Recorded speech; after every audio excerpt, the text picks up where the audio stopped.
This is Nitin Chopra. My question is to any of the chief can answer.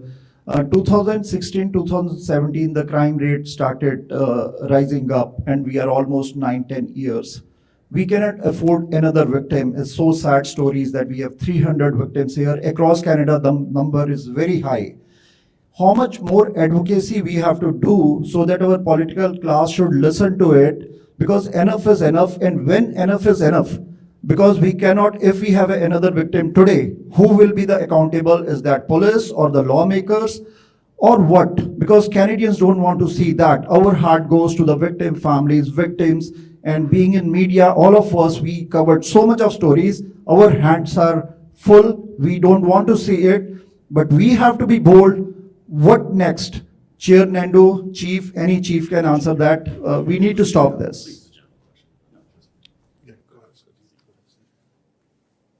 No, it's a very good point. And as we travel around our communities, all of us as chiefs, we're hearing more and more often the conversation in the restaurants, the conversations in the parks or in the shopping malls are around crime.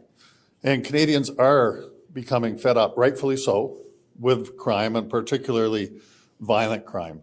And Premier Ford mentioned this morning that in polls that they're doing, crime has risen to at the top or close to the top for concerns for the provincial government.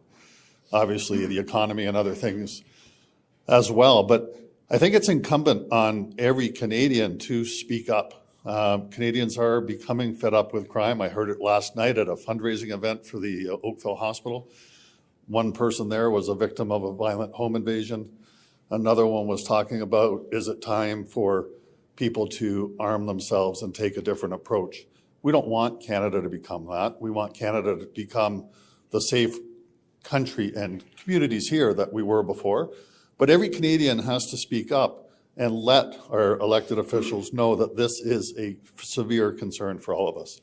The media, thank you for being here, certainly have a huge role to play in that. Chair Nando, also, if you can say a few words. Is political will missing in this scenario? Yeah, and I say the chief spoke to it as well. Of all the words that came to my mind as we were listening to the courageous people that were giving their testimonials of what's happened to them, to your very point, the ones that came into my mind were incredulous and stupefied.